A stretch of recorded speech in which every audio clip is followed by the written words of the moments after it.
What is up, everyone? Welcome back to another gunpla unboxing, and today we're taking a look at this, so let's light it up.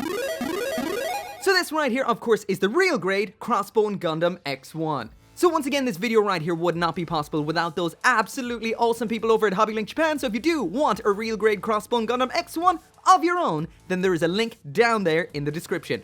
And just look at that box art. This is that standard real grade box art, but something about an awesome pirate themed Gundam makes it so much cooler. But anyway, that is enough about what's on the front right here. This just came in the door, so I want to get this built as quickly as possible. So let's take a look around the box, then bust it out. So right there is side number one. Once again, I forgot to check the price of this before making the video, so down here right now, if you want to know how much it costs. We have a whole bunch of info on the side here about the kit and the crossbone itself, and all I can say is so far this thing looks so damn cool. So we've got the cloak in here as well as some effect parts with vigorous forms. Vigorous. So there's an image of those particularly vigorous effect parts, and I get exactly what they're talking about. They look savage. Down here we also have that big old sheet of real grade stickers, including those cool metallic ones, just like it says in the blurb. There we've got a picture of the back looking good, and in these smaller pictures it seems we've got the heat daggers, scissor anchors, and various weapon gimmicks. So it seems like there's a whole lot going on in this particular kit. Cannot wait. There's a little bit of a disclaimer down there in the bottom saying that this has been panel lined, but not painted. Giving that a quick spin around to the other side, and on here is some info on the real grade line itself, in case you're not familiar, which you probably are. Real grade is the same as high grade when it comes to scale, but with a lot more detail and a lot more going on. These kits are insane. A whole lot of info going on right here. This says it's about the Gunpla Evolution project. I'm not necessarily sure why this kit is included in it. As far as I know, it was always high grade so far, but whatever. According to the box, we've got extreme detail. Seems that way so far. Some info on the recreation of details in the head, and that is sounding insane. Vulcan guns, skull, optional eye patch, opening mouth, so much detail in something so tiny. Advanced MS joints, that is usually that inner frame that we get with these, which is pre-molded. I guess we'll see soon. And according to this little segment here, the weapons, named the Zambuster and Beam Zamber, have some awesome color separation. I guess we'll see about that soon too. It also seems we have some kind of slide gimmick there in the leg, and there is what this should look like complete without paint. The fact that they included the cape makes me extremely happy. But anyway, let's get this thing out of the box. Bottom first. Oh, come back so we can get that manual. So there we go. There is the manual, real grade Crossbone Gundam X1. So there should be a lot of info inside of this. And instead of me going through all of it all the time, taking forever, I'm just going to pop up the images on the screen and give you a bit of a gist.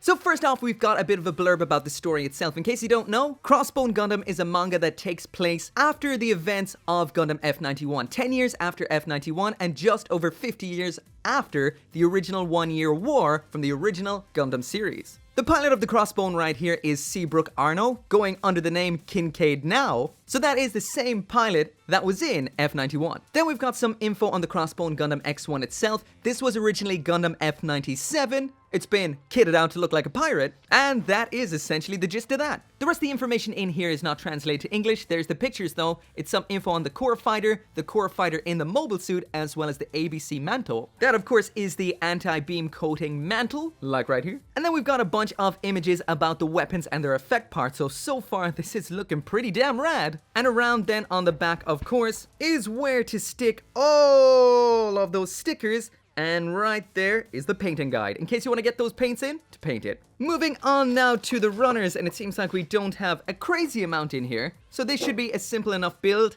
Of course, the Crossbone Gundam is like later Universal Century mobile suits, and it is smaller than what we would have seen earlier on. So honestly, the real grade new Gundam is coming up, and I can't imagine what that box is going to be like. Something like the Sazabi, I expect. But anyway, let's get these out. So going in order of the runners now, there is runner A, which is a multicolored runner with a lot of the parts from the torso, etc. here. We've got some clear sections up on top. They might be a little bit hard to see against that white background, but looking good so far. This right here is new for this kit, so that is one brand new runner so far, which is Bandai Spirits 2019. So next up in here then is runner B, and this is all we get of the advanced MS joint. So essentially RIP that old pre-molded real grade inner frame, because they're not really using them anymore. This is it, some torso for the core fighter here, and that is it. The rest, I'm gonna guess, is all just standard runners. Next up then is runner C. This one right here is in Hoito. Most of the parts on this are armor parts that aren't duplicates, aka not from the arms or the legs. We've got some parts of the beam rifle in there, or the beam zamber, or whatever it's called. And just like all this kit so far, this is brand new for this year for this kit. Next up then is runner D, brand new for this year again, and we don't have one of these. We actually have two. These are the duplicated armor parts, so you're going to see a lot of leg, arm, as well as some of the thrusters on there. So there is runner E, once again new for this year, and we see a lot of inner frame parts on here, some torso, some shoulders. As for hands, I'm seeing a few different types in there, including the standard holding ones, and we do have some widespread dynamics. Always makes me happy. So of course, as this is a real grade, some parts are tiny. Just look at that compared to a standard high grade beam saber. That thing is tiny. Some of these are absolutely minuscule, so beware not to inhale while building. Seriously, with this level of separation and the level of detail, I really don't miss those advanced MS joints. They really don't take detail as well as this sort of plastic does. Once again, minuscule parts with crazy, awesome detail. Basically, it seems like real grades have just become tiny master grades, and I'm not complaining. Next on the menu then is runner G1, and these are the vigorous effect parts, and I kind of see what they're saying. These all look spectacular. Blazing, jagged, fiery, and the color is insane. These look fantastic. I will mention that it does say G1 on this. Once again, brand new for this year, but G1 implies there may be a G2. Of course, there are multiple variants of the Crossbone Gundam, so expect to see a G2 in one of those boxes sometime in the future. So the last of the runners in here then is runner H. This is the ABC mantle. So this is made up, as you can see, of 4 different parts, as well as the part that attaches it onto the shoulders, so that means it is essentially 5 parts. Counting!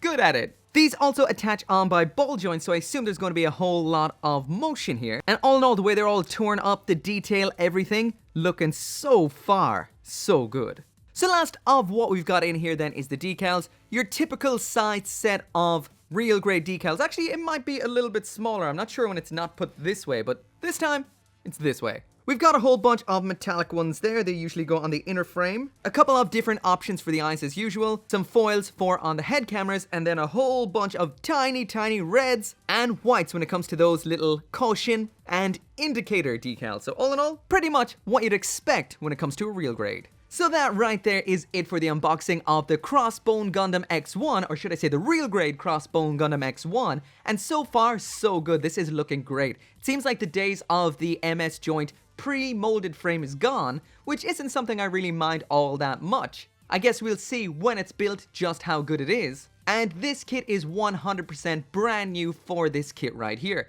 which is also a good thing. So we'll see when it's built, but so far, I am definitely digging the way this thing looks. As usual, if you want one of your own, there is a link down there in the description. You can get yours at Hobbylink Japan. Make sure to come back tomorrow for the review. I will get it done, I swear. But anyway, as always, I'll see you next time.